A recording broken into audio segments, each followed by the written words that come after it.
Coming back at you guys with another video. We're talking 30 days now of having the Steam Deck. And before we start on that, I just want to apologize about the absolute disaster behind me. Sorry about that. That is construction going on, having a bathroom put in. So, but yeah, what we're talking this bad boy here, the mighty Valve Steam Deck. So, first things first, I want to go over, I've had it now 30 days as of today. Love it. I've loved this system so much. I've been using it a lot, just kind of tinkered around with it, messing around with, you know, the Proton launches and trying to get games to work that are older. You know, I've also downloaded some things to allow like my GOG game library to be playable on it. Like I could play Cyberpunk through GOG without having to buy it through Steam. There's also a few things that I've bought when it comes to usability. So not to bash anything here, I myself love the design of the Steam Deck. But one thing I didn't notice is this back here. My hands, they're pretty big, but they were sliding quite a bit. You know, I get sweaty hands from time to time, so it kind of sucks. When it comes down to the whole system in general, it's great. But I wanted to find something to give myself a little bit more comfortability. You know, when it comes to feeling safe, not having this thing slide out of my hand, rack me in the face. Not a fun idea. So I found this case. It was about 21, 22 bucks on Amazon. Wasn't too bad. I really enjoyed it. There's a few kind of caveats that I really like. The grip is definitely one of them. But secondly, it just kind of, you know, it's all around case. It helps protect. All the cutouts are very precise. Also makes kind of, you know, the power button easier to use. And you can also see it, you know, protects the housing around like the charger a little bit. Just gives it a little bit of bumper play, you know, if something was to get damaged. If I were to drop it, it's a little bit better than having nothing at all on it. One thing you may notice though, I still have the default screen, no screen protector. Y'all are probably like, Eric, what are you doing? Why would you do this? First things first, I didn't really find any screen protectors that I liked that didn't take away from the screen I already got. I'm, for the most part, using it at home, taking it here and there, nothing too crazy. I'm not like traveling abroad using it. So I have not really seen the need, at least for me, to put a screen protector on it yet. I will probably at some point put one on it, especially like, you know, if I start traveling, I'll probably just slap on, you know, $8 tempered glass protector from like Amazon. When it comes down to the system though, I've been having a blast. You know, there's this thing called EmuDeck that allows you to play emulated games on it. And as you can see here, I've been playing some old school games. We got Burnout 3 Takedown, Need for Speed Carbon, The Punisher, American Wasteland, Tony Hawk Pro Skater, obviously. We also got, you know, some Guitar Hero 2, which did find out it'll work, but you got to have a PS2 guitar controller, which I don't. I only have PS4 and Xbox 360, so do keep that one in mind. Can cause a little bit of an issue. Another thing to also keep in mind is when you're using these emulators, there is tons of resources out there on the internet. You just YouTube EmuDeck. There's about 50 videos on how to set it up. Now, when it comes to ROMs, that's all up to you guys, however you want to get them. I can't really go into a whole lot of detail there, you know, obvious reasons. But in regards to, you know, the actual system itself, they've been doing a great job when it comes to rolling out updates to make it more compatible. So far, I have 311 games in my library, and 81 of those games are considered great on deck. Now, there's also more games that'll work on it more than the 81, but those are considered to be like might play, like it will play, but chances are you might run into some maybe frame rate drops. Maybe you'll have hard text to read, stuff like that. So that is something to keep in mind. I will say I've been very impressed. I've thrown some crazy games at this guy. I've been playing Death Stranding. I've been playing Batman Arkham Knight. You know, and the nice thing is with it being a lower resolution of like, you know, 720 or 800, 1280 by 800, you're able to pump some pretty impressive stats out of this when it comes to like graphic fidelity. Most games I've been able to play either on medium or high, and I'm still hitting, you know, a solid 40 frames per second. Now, the reason I do the 40 frames is A, it'll help a lot with the battery life, but B, I don't, you know, if I'm playing a shooter, I want more frames, but if I'm playing a single player experience with not a whole lot of action, or, you know, if it's like a pixel game, 40 frames I'll take any day and have higher fidelity. So there's some really cool pages out there. I know there's one called Pixel Deck I've been using a lot on Facebook. You know, it's a Facebook group. Really cool guy.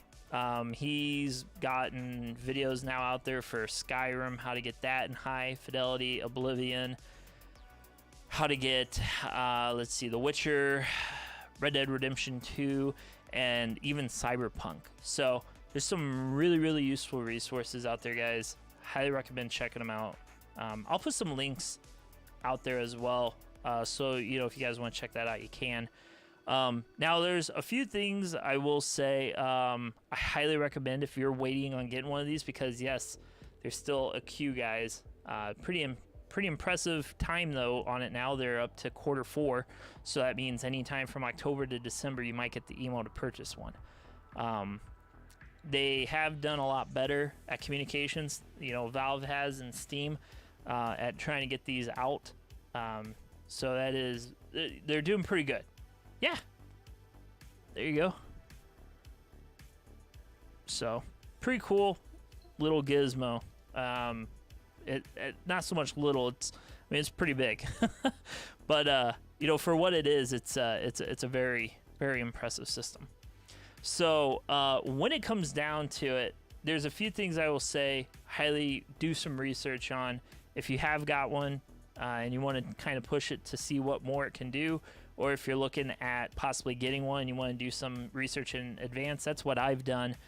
Before I got it, I did a lot of stuff when it came to like Linux and how to utilize Discovery and finding out how to add the Epic Games Store and GOG Games app to it to be able to install those libraries, because I ran into some issues where I had some games. I have a ton of games through GOG, and also have quite a few now through Epic Games Store, because they give away free games just about every week anymore.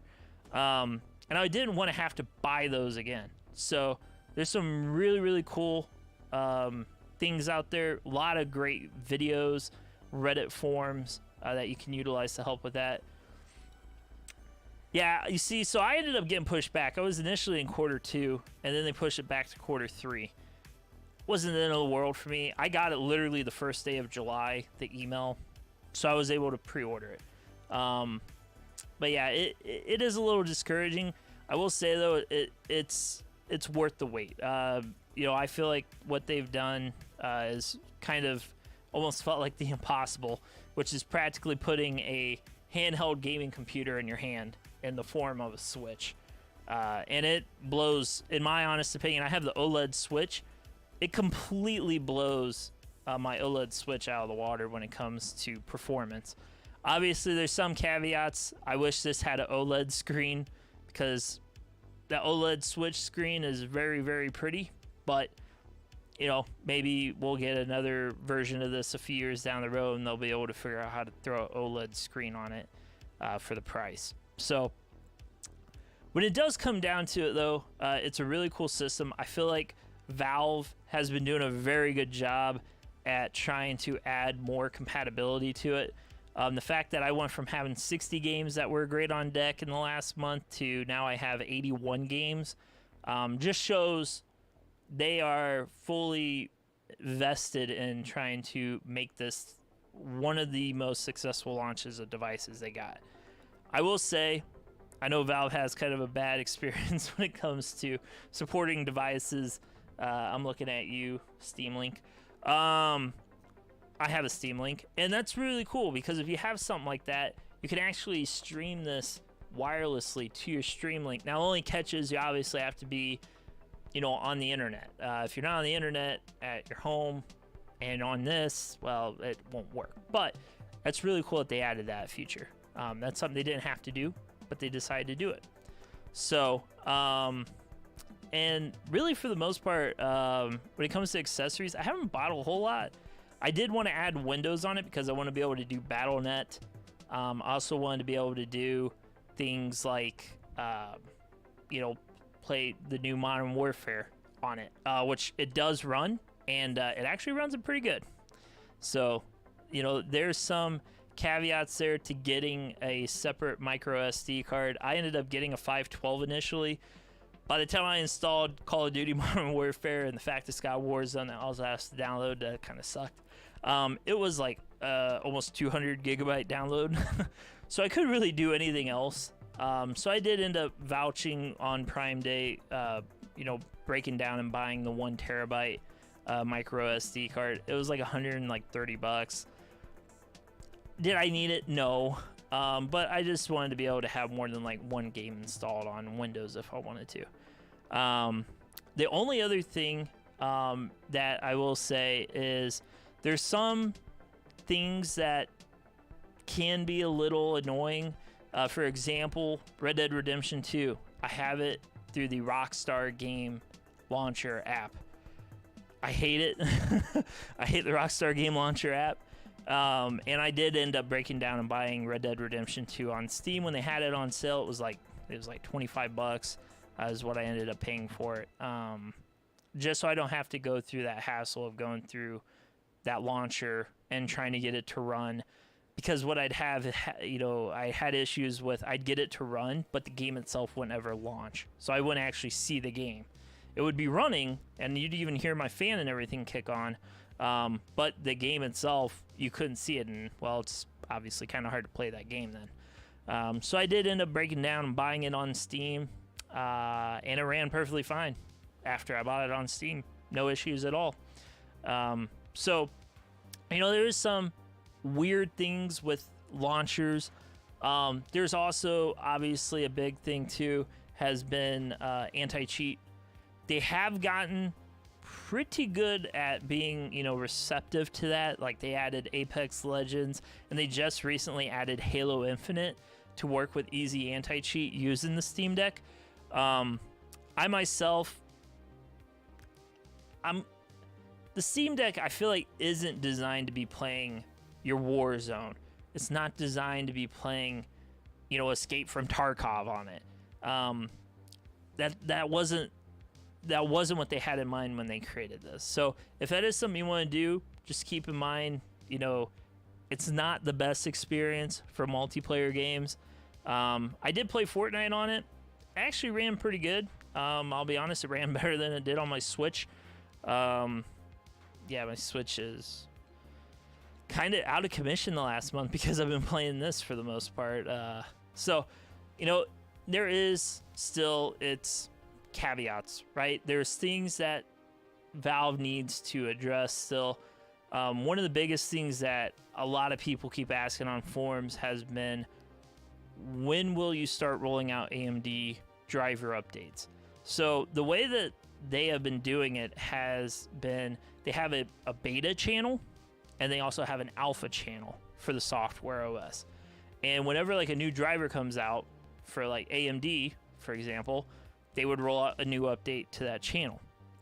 Now, usually for a few days, they'll keep it in the beta channel, and then usually on Fridays is when they'll launch it into the general channel for everyone to download. So that's how you get like your video drivers, audio drivers, etc. as they need updates. They come in that type of package, which is nice. You're not having to like download a driver and then, oh my God, there's another driver to download. They're keeping it all kind of bundled into one specific update that rolls out, once every 2 to 3 weeks. That's been about average. It's, I've had 2 updates now in the last month. I actually just had one the other day, but I'm also in the beta channel now, because they're adding more Proton packs for compatibility, like with older games. So I just want to kind of tinker around with that. I've been having a lot of fun with it. I do some like software engineering and design, so it's not completely new to me per se. But the Proton launchers have been very impressive. They've made it very compatible, and I've honestly been like playing Brutal Legend just recently, which that game came out like in 2000, I think it was like 2011, 2012. And it runs perfectly, 60 frames, no problem at all, on high settings. So, and that's the thing. That's where Valve has really pushed it. They've pushed it to where I want to play the newer games, but honestly, it's nice just being able to sit back on the couch, lay in my bed, fire up, Brutal Legend for an hour at night, and I don't have to set up my big old computer. I don't have to wait for it to turn on anything. This thing's pretty instantaneous. With it having a NVMe solid state drive, the 512 gigabytes and the 256, they're fast. So that is nice. They've been doing, like I said, a really good job at communicating. The wait is worth it. The price for what you get, I'd say it's worth it too. I know it's a little expensive. A lot of people are like, man, I don't have almost $700 laying around for a 512 gigabyte. And that's what's nice. They have it to where you can get the others at a cheaper price. And the nice thing is you got a SD card slot. You can pop whatever you want in there. I think we're right on the brink of having 2 terabyte SD cards probably in the next year. So, it'll work with it. So yeah, really cool. If you guys got any questions or anything, please feel free to ask. Put in comments on YouTube or Facebook. I'll be happy to answer any, or at least point you in the right direction if I don't know the answer. Like I said, if there is research you want to do, Reddit, YouTube, Google, there's a lot of videos out there. So definitely don't be afraid to check that out. And yeah, that's pretty much all I got. So hopefully you guys enjoyed it. We'll be doing another one of these probably in about a month. And it'll mainly be talking in regards to the newer games. Like I mentioned, I have Death Stranding I've been playing, Red Dead Redemption. So I kind of, I've been getting questions in regards to like how it runs the newer AAA titles. So I'll be going over that a little bit. And also like the settings I use. I'll actually probably be screen grabbing this with my Elgato video capture card. So that way I can show you guys, live, hey, this is what I use, this is what it looks like, etc. So not too bad, really cool system. If you can reserve it, definitely worth the $5. Right now, like I said, they're on Q4, so if you do pre-order one for $5, you got until October, November, December, somewhere in there, to be able to purchase it. So enjoy. Midnight Pearl keyboard features browser. Yeah, so there is actually a browser, and Steam actually explains to you how to add it. So you can add a Google Chrome browser, like I got right there. So pretty cool. And they also, when it comes to the keyboard, if you hit like Steam and X, you can pop up your virtual keyboard.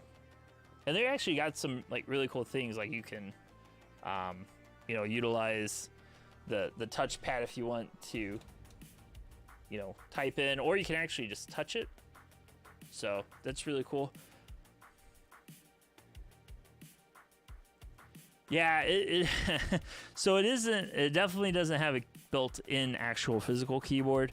What I've actually been using is I have an older Ducky 10 keyless that I use with my dock. So, and that's the reason, like I did buy, it was like an Anker USB-C hub. It's got like 3 USB ports on it. You can also plug power in, all that stuff. But, you can plug a mouse and keyboard into it and use it like you would a computer. And the cool thing is it works in SteamOS. And that's mainly also how I use it when it comes to the desktop mode. Because, desktop mode, when you do switch to it, you're limited literally to the touch screen or the trackpad. This one here specifically. So, and it's just a better experience using it with a mouse and keyboard, because I mean, this isn't bad, but it's not great either. So it doesn't have the Netflix app, but you can, in the Google Chrome browser, go to Netflix and watch Netflix. So you're not completely locked down to that. But when it does come down to the desktop mode, it does get a little daunting. There was a video I watched on YouTube. It's like 22 minutes, and the guy was literally just going over like the basics of how to utilize Dolphin, how to utilize Discovery, to add software to it. Like that's where you go to see, like I have an app in here that allows me to download my Epic Games and all that stuff. So that's kind of cool. There's one thing I did learn is when you're in the desktop mode, don't do any updates, because it completely throws everything out of whack. And in some cases, some people even had to flash and reinstall the Steam OS to their system. So I've been reading horror stories about that, and I made sure I don't ever do that, because that would suck. Because, yeah, if you have to flash it, you lose everything. So you're practically completely starting from scratch. Gotta reinstall it to a USB or a micro SD card, pop it in, run the BIOS, install it from BIOS, all that jazz. Yeah, it's not fun. Let's not do that. But yeah, no, it's a really cool system. The Emu deck has really surpassed my expectations. So if you don't know what Emu deck is, that is kind of like an all-in-one ROM manager. So I can kind of show you a little bit here. I don't want to go too crazy in this because ROMs start getting confusing and I get 100,000 questions about it. So when you do get into this system, you'll see here I have, so this is called the Emu deck manager, and on the side here you can see like I got Xenia enabled. Also, if you go down more, I got like PlayStation 2 and PlayStation 3 through RSPC2 or RSPCS2, that's what I meant. And then that's also how you add like your BIOS for those and all that. Now the cool thing is the file manager is very easy to utilize. You just copy and paste the BIOS over to it like on an SD card, and there you go. It's pretty easy. Which Call of Duty? Because I'll tell you right now, I got Modern Warfare installed, and it's painful. It's rough. It's about 200 gigabytes. It does run it, but it's not. I wouldn't say I would play a multiplayer game of Call of Duty on this. That's not something I would try. Not yet, at least. Maybe once you get it more optimized for Windows. Yeah, it's a rough experience. So make me dab. Okay, there you go. So yeah, I mean it's a computer.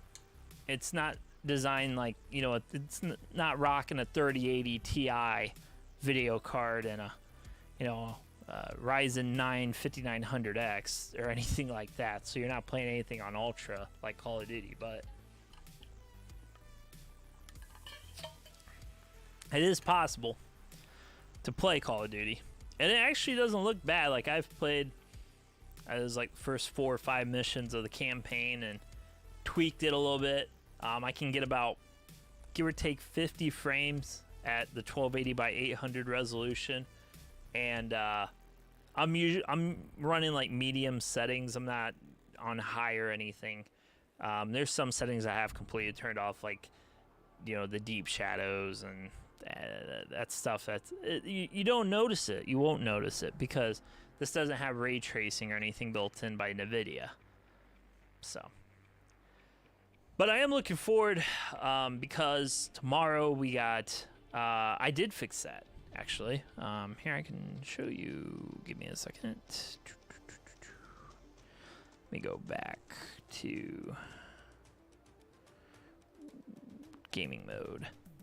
Yeah, and Red Dead Redemption runs really well actually, which really surprised me because my gaming computer, this is the one that's got a 3080 Ti in it, and it's also got is a 3900X I think is what I put in it, Ryzen. It can't run it on ultra. It can run it on high pretty well, but I'm also on 4K or 1440p. So it's not, obviously if I cranked my computer down to 800 or 1280 by 800, it would probably blow the water out of the settings when it comes to, playing Red Dead. But how is the D-pad? The D-pad's it's not great. Honestly, my biggest thing that worries me beyond the D-pad is the joysticks. I feel like they kind of used not great quality joysticks per se. I mean, you get the click if you push down on them, all that stuff, but I definitely don't feel like it's premium, controls. Like, I have an Xbox Elite controller, right? It's not no metal style torque based joystick. It's pretty basic, if I'm being honest. D-pad kind of, yeah, I mean, I honestly don't really use the D-pad a whole lot. With a lot of my games, it's the only game I've really been playing a lot lately has been The Witcher with it, and it does get a little annoying. It is sensitive, and yeah, with it being right on the edge, it isn't. I feel like they could have moved it over a little bit and it would have been okay. That's just my thought. So, I mean, at the end of the day, it is what it is. Obviously I can't move it, but it just takes getting your muscle memory down with the wider setup versus like I said, using an Xbox controller, for example. It did take me a little bit, but for the most part, I'd say maybe an hour or so, and I was pretty much running along with everything, no problem. So this is what I'm talking about with the Rockstar launcher. So I'm trying to fire up Red Dead Redemption 2. Now this is what's cool with the Steam one. You sign in once to the Rockstar launcher, and it just spins and logs right into the game. You don't have to do this every time. So there you go. Now it's loading the game. So I don't know, it's not too bad. Yeah, I mean, I have fairly good sized hands. I mean, for me, I don't know, it's not too bad. But yeah, if you got smaller hands, you're probably not going to have a very good experience, if I'm being honest. That's just my take on it, obviously. I do hope at some point, I think a big thing they could do is start trying to get like demo models out. Obviously, they're probably going to wait until they get their back order for the last year and a half taken care of. But we might start seeing these like at GameStop and Best Buys and things like that. And I think just getting it out in the public and letting people see it and try it and seeing if it, if the form factor works for them, I think that would be a big selling point. So, because then you could actually feel it, be like, hey, do I think this is gonna, work for me, or am I going to be in pain the whole time? Yeah, exactly. The drift is the biggest thing that worries me. But that's one thing I'll say with the case. I was actually really pleasantly surprised. They have cutouts, so it's not like the case itself is pushing up all the time when it's in it on the joysticks. So that's kind of nice. But yeah, so here is Red Dead Redemption 2. I can't remember what settings I have it on. Give me a second. I've been kind of tinkering around with some more stuff. Yeah, so here, let me switch my frame rate limiter down to 40 again.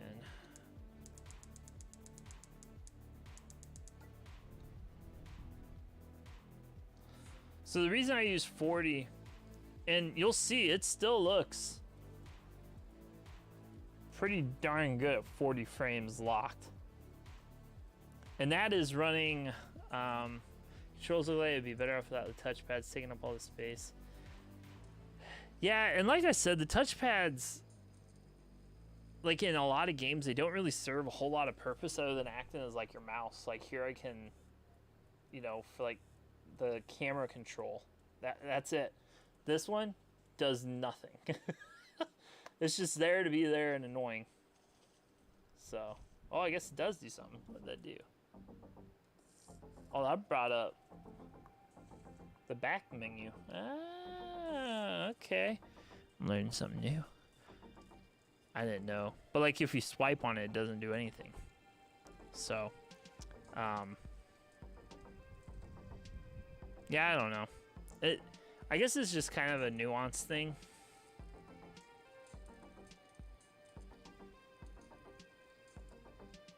Yeah, I'm getting a lot more into the to the emulation stuff. And yeah, I will say I'm honestly probably going to stick more to like, if I can, using like my 8-bit DOE controller. I don't know. The D-pad, I'm not the biggest fan of, if I'm being 100% honest with you. It's just, I don't know. I feel like they, you know, what was it? He said they kind of cheaped out. They did. I'm not gonna deny that one bit. So, but yeah, when it comes to the settings, here I can pull it up real quick. So right now my display, I actually have set to, what am I on? I'm on 1280 by 720. Man, that is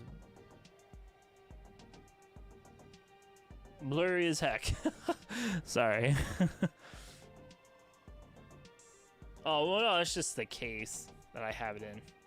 You can see there's Valve right in the middle.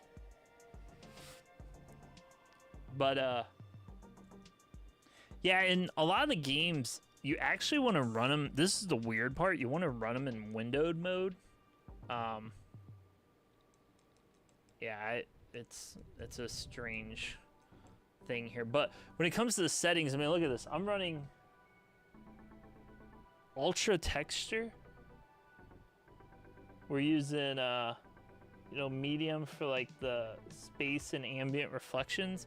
So I mean, it's not fully cranked up, but there's some pretty, I mean, there's some pretty high-end settings here, set on higher ultra.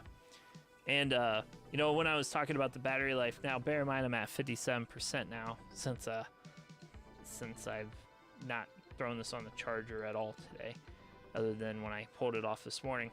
So right now, with me locking it down to, you know, 40 frames, I can get 86 minutes currently on this game. That's currently at. So not too bad. I don't know. It's one of those things. I'd rather sacrifice the frames and get, you know, an extra 15 minutes of gameplay out of it. 20 minutes, 30 minutes, whatever. You know, in 40 frames, I personally feel like looks pretty good at, you know, 1280 by 720 or 1280 by 800. So it's just one of those things where also, like, obviously if you turn your brightness down, that'll help. Things like that. So it's not too bad. No, the shoulder buttons are pretty great, actually. They feel a lot like the same ones Xbox uses, if I'm being honest with you. So I was able to cheap out on using the shoulder buttons. The GPD when the buttons. Oh, that sucks. Yeah, I mean, I haven't had it for a year, so obviously that could change. But yeah, I mean, the time I've been like using the shoulder buttons, I've not had any issues really when it comes to the shoulder buttons. But Yeah, what I'll probably do, maybe in like a week or so, I'll try to get this working with my Elgato, and can show you guys a little bit of gameplay on it. Now, obviously, it won't be playing off this, right? It'll be playing through the Elgato, so it'll probably still keep it like 1080p. So I might, tweak some of the settings a little bit. But yeah, like I said, there's some really cool places. Pixel Deck on Facebook groups, really cool guy. He's done like settings for Red Dead Redemption 2, Forza Horizon 5. He's even done like some of the older games like Oblivion and Skyrim. Can't believe I'm saying Skyrim's old because it still have like 1,000 hours in it. And then he's done like some of the newer games too, like Death Stranding, which I have that download. I might actually play through it all the way now that I have it on a handheld. I had it on PC. I played it for it's like 2 or 3 hours, and I was just kind of like, I'm done. And like God of War looks really, really good with his settings. So Pixel Deck on Facebook, pretty good resource. There's also just a shit ton of videos out there on YouTube for like, hey, what's the best setting for this game? They got quite a few out there, so definitely some we're checking out. Must get pretty hot considering there's a full ground time. I mean, it gets considerably hot. I wouldn't say it's super hot. Like on average, it hits about 82 degrees Celsius. Sometimes it'll top out at 88. It won't hit I've not had issues with it hitting like 900. But obviously, if you play something and you crank it up to ultra, yeah, it might actually overheat. I haven't had it happen yet, but I also know on Windows, Steam has been very, very alert of being like, hey, don't try cranking your Call of Duty on ultra everything, because it will overheat. So, it plays Morbius? No, it doesn't play Morbius. We are not going down that rabbit hole. But yeah, the controller settings, this is what I'm talking about. So if you're in a game and you want to start tweaking around the settings, it's really easy. You just hit the Steam button, go up to the game, go down to controller settings, and then you can go to controller settings again, and you can completely change the layout. Now what's cool is you can use a layout that's already created. You can go in and edit that layout, and then you can completely remap what each button does, all the way even to the gyros. So really cool. You can even change it to where like your right trigger full pull does one thing, soft pull does another. It's pretty cool. So like if you're into like Forza, for example, I actually have my paddle shifters set to the paddles at the bottom because I play in manual. That's about all I play in anymore. So that's really cool. I've been really impressed though, with some of the control downloads people have added. So like you can go to other layouts and see community layouts, and here's like this one's called the Darn Tootin' Red Dead Redemption 2 gamepad layout. It's kind of funny. So it's it's not too bad. But yeah, it's pretty cool. It's a pretty cool system. I feel like they're just scraping the surface on what's possible. So, maybe in like a few years we'll see the next, version of this, and they'll just keep building on it. I would love to see an OLED screen on it. The screen, it's not the best. I will say that, and I know that. I know everyone knows that. It's not an OLED, so it's not as vibrant and bright. But for what they put in here and all the technology, It is pretty cool. There's some really really cool things you can do with it. Um, like I said, the emulating stuff is. I feel like the sky's the limit there, really, because the fact that I can throw down, Guitar Hero, if I got a controller anywhere I'm at and play it, that's awesome. If I wanted to play Need for Speed Most Wanted, the good one, there you go. It's on it, and it's in a handheld. I've never been able to play Need for Speed Most Wanted on anything that wasn't a console or a PC, and now I can play it wherever I go. So I'm really excited to see where they go with the emulator stuff. I just have kind of been working on another big one that might replace my Switch. Not putting out any more detail there. Where all my Switch games I can possibly play it on this. So that's really cool. And like I said, I feel like they really can do, the good one.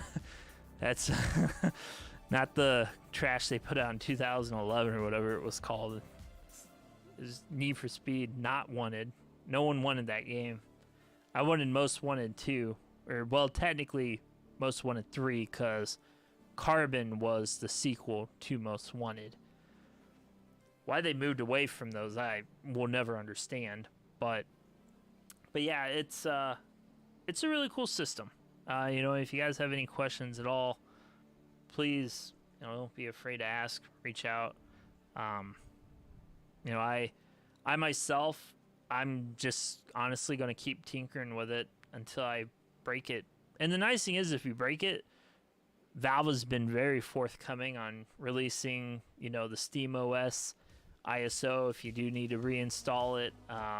They've been super supportive in regards to when you download Windows, getting all the drivers needed to make the Wi-Fi work, the Bluetooth work, all that stuff.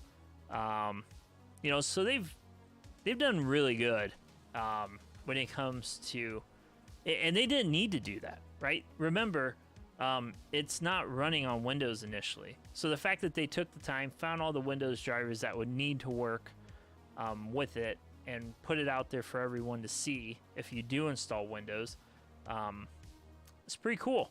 That right there just shows that they are willing to play nice, even if you don't use SteamOS, which some people have literally straight up said, I'm not going to use SteamOS, I'm just going to use Windows on it.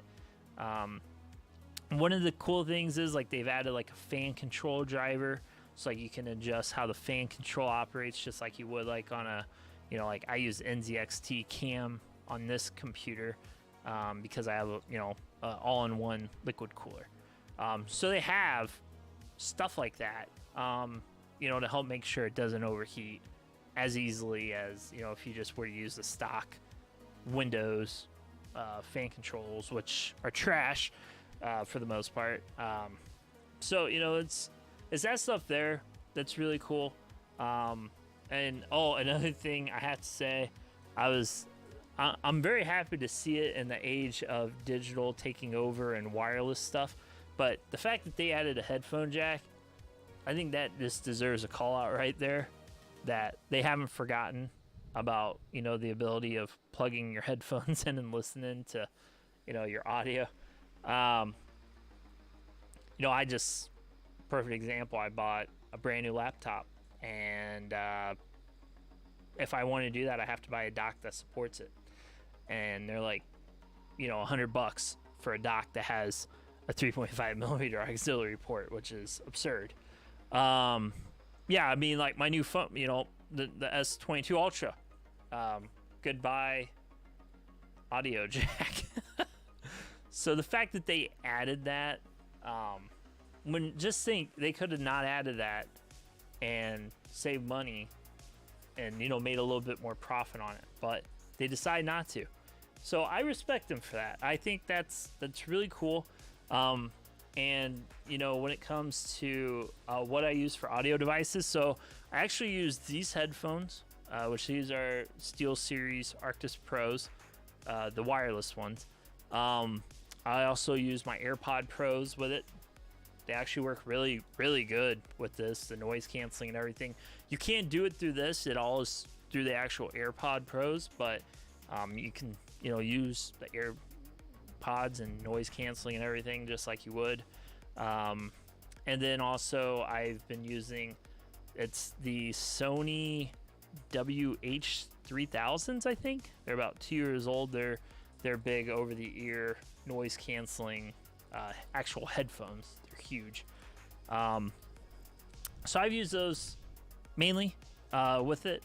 And also the speakers on this thing they're not that bad, surprisingly. They're actually pretty loud. I was surprised. I was very impressed how loud they get. So it's nothing like, you're not I wouldn't listen to Spotify on it and be like, oh, look at that bass. Like, no, it's not like that. But just the level intensity, I was impressed with how loud they get. And it doesn't even crackle or anything. Like, I know on my Switch, if I turn it all the way up, I get a little bit of distortion here and there. I don't really get that with this, which you can add. Yeah, no, you can. You can actually add the Spotify app and then open it through SteamOS. So, like, you can listen to music while you're playing something. For example, I play Rocket League, and you can listen to music while playing Rocket League through Spotify. So, obviously, it does drain the battery a little bit faster, but for the most part, once it gets down to like 10-15%, I usually plug it in. So, it's not too bad. The last thing I will say is when it comes down to games, if you want to grow your game library quickly, when it comes to Steam, there's two places I've spent more money there in the last month than I should probably say out loud. And that is cdkeys.com. I've bought a lot of games from them, actually, and even beyond the last month. And then there's also Humble Bundle, which Humble Bundle, they do... good, I can listen. Yeah. Yeah, so PUBG... Speaking of chicken dinner... I wouldn't give anyone $1 million. I wouldn't even take $1 million to try to play PUBG on this thing. Could you do it? You probably could. Would it be a good experience? Probably not. I did fire up Tarkov and Escape from Tarkov. Honestly, I felt like Call of Duty ran better than Escape from Tarkov, which that is saying how badly optimized Escape from Tarkov is for Windows. But yeah, I don't know, it's one of those things where there's some games I feel like works fantastic for a handheld, and then there's some games that don't. For example, I was playing, hold up, now I gotta find it. I think, what was it? Prince of Persia. Right? Prince of Persia. God awful. It ran horrendously on this thing. And then what was the other game? It was... I gotta look at my library here so I can remember. Oh, Black Flag. Now, the thing with Black Flag that's really interesting is it says that it's playable. Now, how hard do you think it is to play Black Flag when you use your joystick and nothing happens? Such as, you push forward to go forward and you don't go forward. That's the type of stuff. So, on that note, I'm going to bounce. I'll let you guys kind of dwell on that. We'll do probably a video next week or maybe 2 weeks from now. Kind of hitting on, some of the settings I use. You can even see like Cyberpunk on this thing, which is hysterical that it runs better on this than it does on my PlayStation 5. Yeah, that's that's pretty much it. So hopefully you guys enjoyed my little TED talk, and my little thoughts behind this. Now, and remember, this is my take, right, on using this thing for 30 days. I love this system. This is probably one of the coolest things that has been put out in, I'd say the last probably 10 years. It's a handheld gaming computer in every sense, and I'm really looking forward to seeing where we see Valve take it next. Some people are like, oh, they're already talking about doing a second version. Gabe Newell said, no, we're not. we are not working on a second version of it. But I'm sure they're probably doing research and development, like on what people want to, see, maybe if they do a second one, what it has.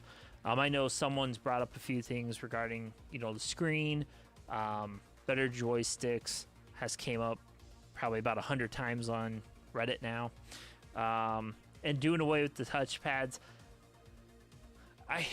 I'm torn on the touchpads. Honestly, like, I like having the ability to use the desktop mode and use the touchpads as a mouse pad like I would like on a laptop. But in regards to games, it doesn't really serve a whole lot of purpose. So I don't know, kind of torn on that stuff. But yeah, there's, I'm hoping this is successful enough. I don't see why it wouldn't be, for Valve to justify making a next version of it. Obviously 2-3 years down the road, we could see very, very different technology in regards to processor and GPU and all that. So obviously it'll make it more powerful, maybe have a better battery life, which in regards to cons, I'd say that's probably the number one thing is the battery life.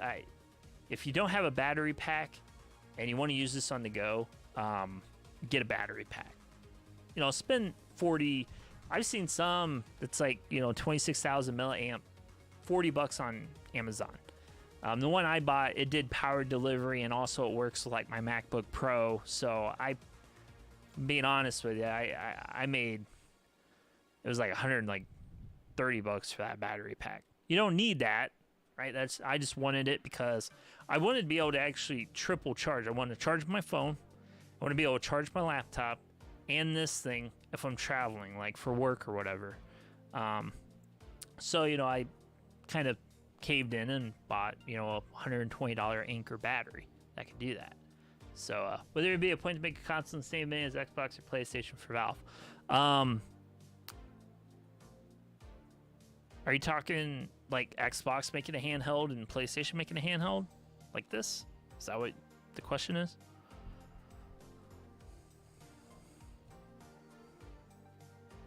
Sorry, I'm just trying to understand it. Hey, you're welcome, Midnight Pearl. Hopefully that, kind of at least, answers maybe some of your questions you got, if you having a GPD. I've wanted a GPD win for a while. And I don't know, once I saw the Steam Deck, I was kind of like, I feel like this fits more along the lines of like what I want it for. So yeah. But yeah, would I like Sony? Yeah, no. So the Vita. See, honestly, I loved the PlayStation Portable, and not the biggest fan of like what was it, UMD? I think it was called UMD disc.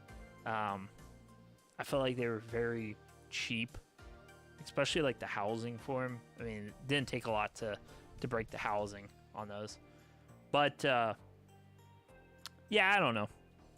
It's one of those things, right, where Sony, I think I think with the Vita, they were trying to be like, oh, we're going to make it better than the portable. And honestly, if you look at the tech in the Vita, it was pretty impressive. But the way they utilized it was horrible. I felt like it was. Yeah, the Vita, it was fun for what it was. I remember, I think it was like Uncharted Golden Abyss, I want to say. That was probably the best looking game I've ever seen on handheld at the time. And I feel like they just didn't pump enough content out for it to that degree. Like they played all their cards at launch, and they didn't really keep a good enough, content of games coming to it that was able to justify people wanting to buy one. I know, like, if Valve made a console that functions like an Xbox or PlayStation, being a mobile, such would that just be a PC with less features? This is kind of unrelated to the review, just something I was thinking of. I know Xbox. So I got two takes. I don't see Sony doing a handheld ever again. They lost their, but they said they lost a lot of money on the Vita. Hence why they stopped making it. But, they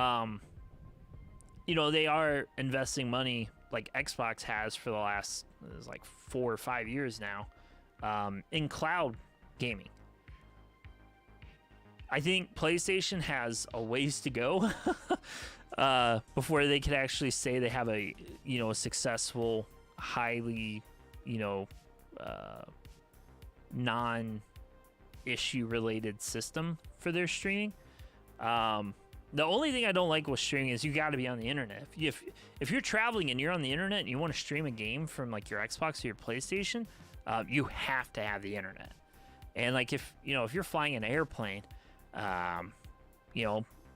perfect example. If I need to travel for work and it's a 3-hour flight, and I have to stream all my games, probably not gonna happen. Yeah, Bluetooth cloud gaming latency is horrendous already, and then you add Bluetooth, which just makes it even worse. When it came to cloud gaming, I will say I did really enjoy Razer. It's called the Razer Kishi, and it was like an attachment piece that plugs in where your phone plugs in to charge your power it. And then it has a part that expands out, and it's literally like turns it into like an Xbox controller kind of. So it's not too bad. But I will say Game Pass does work on this. I was actually really pleasantly surprised how well it worked. I am hoping Steam, they haven't done it yet, but I do know a lot of people have been asking Steam to actually add an app for this for Game Pass, so you don't have to go through an Edge browser, because that's the only way it'll work. And that's the only thing I don't like, is you have to use the Edge browser to go to the Xbox Cloud Gaming portal. So and it's the same with PlayStation. You have to go through Chrome. It'll work with Chrome, which I'd rather use Chrome any day over Edge, but that's Microsoft for you. But yeah, the latency, it's still there. And even cloud gaming, I have a Series X and a PS5. Cloud gaming through that, there was still considerable latency. Wasn't as bad as honestly what I was expecting it to be, but it was still pretty latency heavy. Microsoft ever makes a handheld, because well, they already kind of did that. Do you remember the Microsoft? I can't remember what they called it. It was like Microsoft Surface Phone, I think. And they had the Xbox app installed to it, like as like a tile, and you would be able to stream and game on it. It wasn't really designed for like downloading games. It was mainly designed for streaming. But yeah, it was pretty rough. Wonder if Steam would make their own Game Pass. Steam's not in the. So, if there's one thing I've learned, and I'm not bashing Steam here at all, they're in it to make money, and I feel like in Game Pass, they wouldn't make money. I mean, Microsoft already says they push a lot of money into Game Pass, and they weren't. I can't say if they are or not. I would assume they're making money now on Game Pass, but I mean, they're still pumping probably millions of dollars now into Game Pass every month, adding new content, making it more reliable. You know, they just announced that they're adding, I think it was like the newer Samsung TVs are getting the Game Pass app in the actual software store. So that's really cool. And they're also coming out with like kind of like a Google Chromecast like device that you just plug into your TV and there's your Game Pass. I don't see Steam doing that just because I feel like they don't have the infrastructure for doing something like that if they wanted to. You know, you got Microsoft, they're rocking the Azure servers and all that. I think they have the infrastructure for that. And it would take a lot for Steam to even consider trying to do something of that nature. I don't see it. I don't see it happening at least anytime soon. That's not to say, you know, maybe, you know, we see it 5 years down the road. I hope Team Fortress 3 will be on day one Steam. Dude, you can get Team Fortress 3 so you know, cheap anymore. Wait, Team Fortress. I see what you did there. Valve doesn't own enough games to see exactly. Like I said, they'd have to pump so much money into getting a decent, you know, set of games to do a Game Pass that it's not going to happen. And their first party games, they have great first party games, but they don't have like, they're not putting out games enough like what Microsoft Game Studios doing to, you know, keep new content coming to it. I think that's one of the most important things. I honestly, I love PlayStation to death. I've always been a big PlayStation guy. I love all systems, honestly. I'm not like a fanboy of one or the other. But like, you know, PlayStation, their exclusives. I don't know. I feel like they don't have enough studios to do a Game Pass type system and make it successful like what Xbox has. I just don't see it.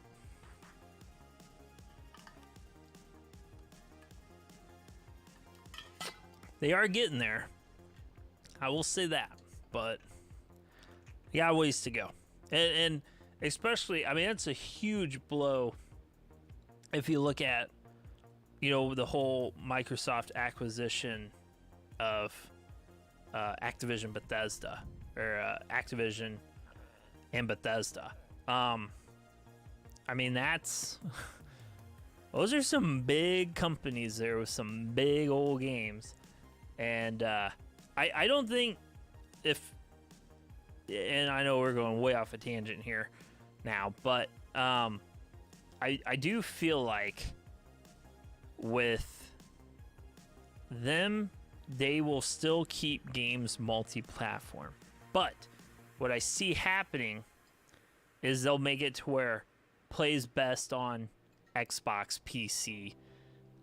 Probably you get like exclusive content if you're on Xbox or PC, just to try to push, you know, people that have a PlayStation 5. Maybe you want to get this on your Xbox, or on an Xbox, or go buy an Xbox.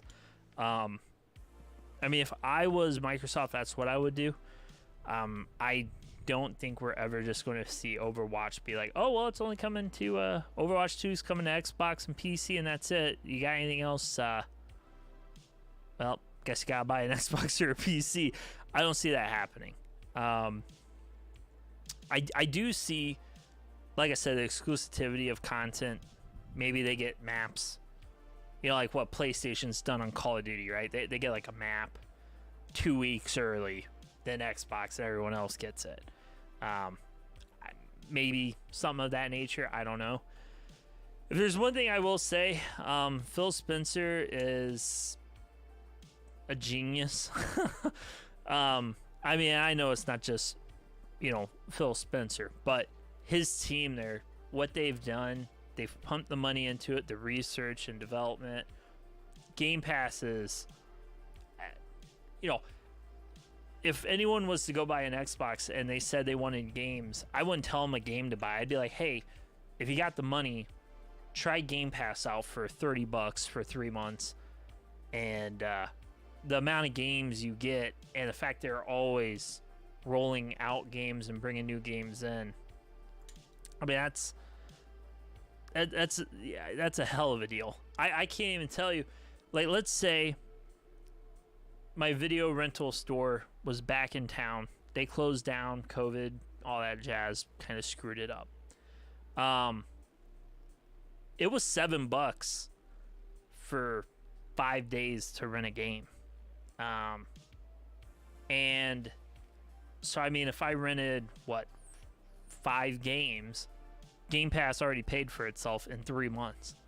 And I'll tell you right now, on Game Pass, I play way more than 5 games that's on Game Pass in a 3-month window.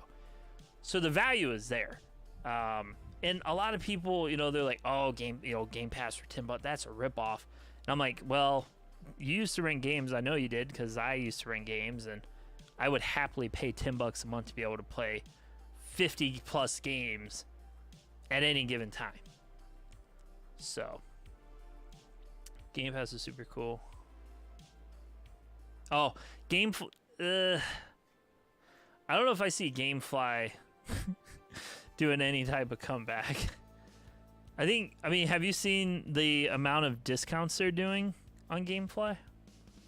Like, they're selling like pre-owned games for like $20-$30 that came out like a month ago. That's not a good sign for a company like GameFly usually. So, it's one of those things where I feel like that era of physical media, physical media will still be a thing, but I feel like the era of renting physical media is kind of coming to a close. And I feel like, honestly, if there's anything to blame, you got like your, Game Pass and all that to blame. Because, I can't remember what it was for Game Pass. I think I paid, it's like $15 a month or something like that for 2 games out at a time. I mean, and obviously you can have as many games as you want as long as you just have 2 out at a time. But, you got the wait. I mean, yeah, you have a little bit of a wait with Game Pass. You got to download the game, etc. to play it. Some of them you can stream, but, usually if you don't have good enough internet to stream, you'll want to download. I don't know. It's one of those things where it's the convenience, right? I think that's the one thing I like with Game Pass. I can go out to my Xbox and easily see. Well, actually, you know what? Here, let's just do it. What about that? Let's just do it. So, I can go down here. Here's the Game Pass, and here's all their games, and it's super convenient. I mean, there's 100+ games in this list right now that I can just click and play, and some I can even stream if I wanted to. I mean, that's, no offense, GameFly doesn't have that. Now, I'd be sad to see GameFly leave, but I mean, unless they can come out with something that's this convenient, I don't know. I don't see it happening. So, it's just it's easy. It's simple. It's easy. And another thing I will say that I feel Xbox obliterates PlayStation on is game sharing. I game share with a buddy of mine. We have an understanding. He buys a game, I buy a game. I have so many games because of that and Xbox Games with Gold. Now, don't get me started on Xbox Games with Gold, because that is a joke anymore. I mean, look at the games with Gold. We got Calico, Relicta, and Saints Row 2. It's kind of painful. I still like it. Once everyone on it, no more selling. Well, and that's the thing. I still buy games, and I've gotten to the point, though, to where I used to buy games physical all the time. But because of the fact that game sharing works like it does on Xbox, I buy a lot of games digitally anymore. Like, I have 366 games digitally. And the nice thing is, my buddy Mike, he has all these games because we have our Xboxes set up as home accounts for each one. So PlayStation can't do that. Not yet, at least. I know they've gotten a lot of flack about it, but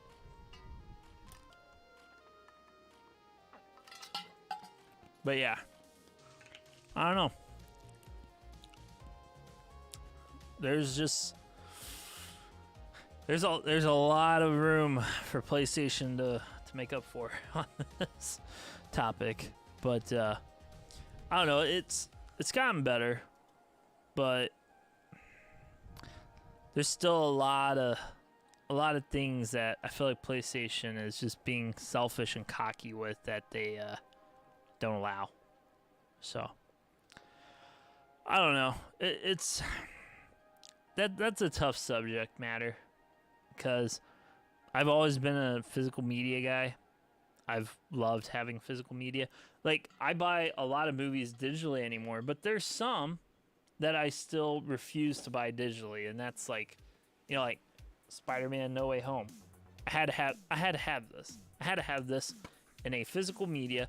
I wanted the disc.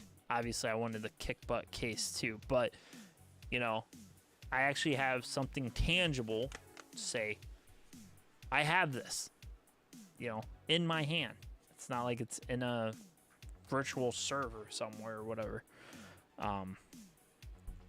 So yeah, I mean, it's not everyone's cup of tea. Not everyone's a big fan of all digital. I'm not a big fan of it, but I do like the conveniences of like I said, I buy a game and I technically get 2 copies of it digitally, one to share with my friend, one for me to play. So, yeah, that's kind of my big take on streaming versus downloading. Yeah, but it's one of those things where obviously as they get better and they start investing more money, I could see PlayStation being pretty good when it comes to the game streaming service. They are not there. I mean, if like you just saw the Xbox Game Pass, right? That is not what I wanted. So just to fire up my old PlayStation here, I'm sure I'll probably have a nice air screen because I lost power earlier the other day. It'll, it's just the monthly. So I use CD keys to get, it's called Xbox Game Pass Ultimate, which is where you get the PC Game Pass and you also get Xbox Game Pass. So it's normally $15 a month, right? So I end up getting Ultimate for $30 for 3 months through CD keys. Sometimes it's a little bit cheaper. It might be like, I think it's actually like $29, $28 or something right now. And so for the course of the year in November, whenever it goes up, I buy it for a whole year at a time. It's like $120 last year is how much I paid for it. And I got Game Pass Ultimate for the whole next year then. So I knew I was going to get this error. I lost power. So I don't know. For me, I don't really mind paying it because I usually paid, what was it, $60-$70 for Xbox Live. So it's $50 more to get Game Pass added to that. It was worth it. For me, it was worth it. And the cool thing too is Game Pass Ultimate does share across 2 devices. So I have it on my Xbox and my buddy Mike has it. So we just kind of split the $120 and we pay $60 each for Game Pass Ultimate. So if you have someone that you can share with, it's not too bad. But yeah, like the PlayStation Plus, and I haven't done it yet. I'm kind of on the fence. Man, I can upgrade for the next 218 days for $24 and get extra. I don't know. I don't know if it's justifiable. But I mean, they got damn good games when it comes to their free games every month. We got Tony Hawk Pro Skater 1 2. Yakuza Like a Dragon. Little Nightmares, which I've played that. I've played it about 3 times now. 4 times. Something like that.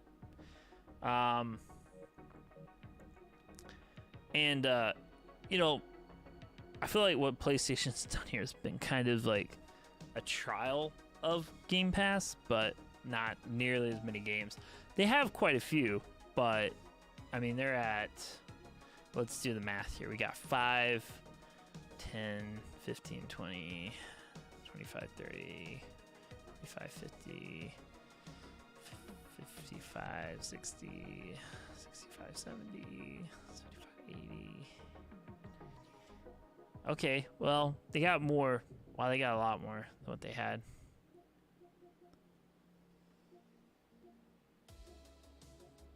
But, I mean, there's some of these games, like, why is this on here twice? When you, so if you get the PS4 or the PS5 version, that's the type of stuff I'm talking about. And like when you look at the first party games, they're all like your Stray, Final Fantasy. Actually, that's not even first party. Stray isn't either. But like, okay, so here we go. We got Spider-Man, Demon Souls, Ghost of Tsushima. So what do we have? 5, 6, 7, 8, 9, 10. I think that's about it. No, I guess there's 11 and 12. So I mean, they have some. But the amount of first-party games that Xbox has is stupid anymore. I mean, you got your Halo, your Gears, your Forza. I mean, it keeps coming. I feel like they're never going to run out of first-party games ever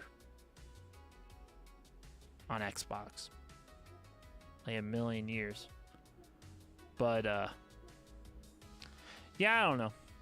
It's. I don't know if I could justify spending $100 a year for this, if I'm being honest. I mean, if you could tell me every first party game's going to be on here, I would consider it for sure. But they can't even guarantee that. Like, you know, let's say The Last of Us remastered, right? That I think that comes out next month. They can't even confirm that it's going to be on here, and I'm like, guys, The Last of Us is a first party game that you publish and pay for the development of. Like, how do you not know it's going to be on here or not? I mean, that's not good. That's not good. So I don't know. It's kind of disappointing. I mean, PlayStation Plus collection, that's worth it. Classics catalog. You can emulate all these for like not $100. What was it? $100. I can't, you know, just can't really justify spending another $100.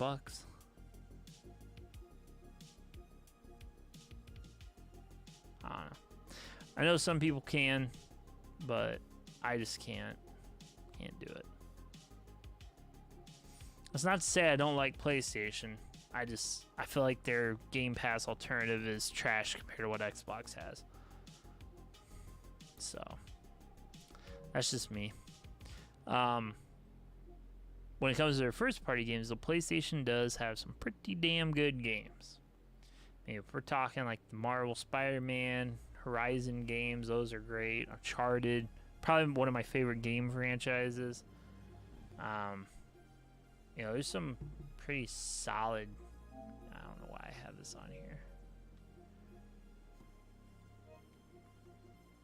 but yeah, not too bad. So it is almost 12:30. I'm going to be bouncing. Thank you so much, guys, for hanging out with me, kind of listening to me ramble on, do a TED Talk shortly for the Steam Deck. As I did mention, probably in about a week and a half or so, we'll do a live stream, and we'll be going over some of the graphic fidelity and settings while sharing the video footage on the stream. So that way you guys can kind of see it in action. It's a really cool system. I think you'll like it. It'll kind of give you a little bit more hands-on view too, more than what I can do, just holding it up to the camera. So hey, Midnight Pearl, thanks so much for tuning in. Hope you guys have a great evening. Stay safe out there, and we'll catch you back here hopefully shortly. So thanks for tuning in.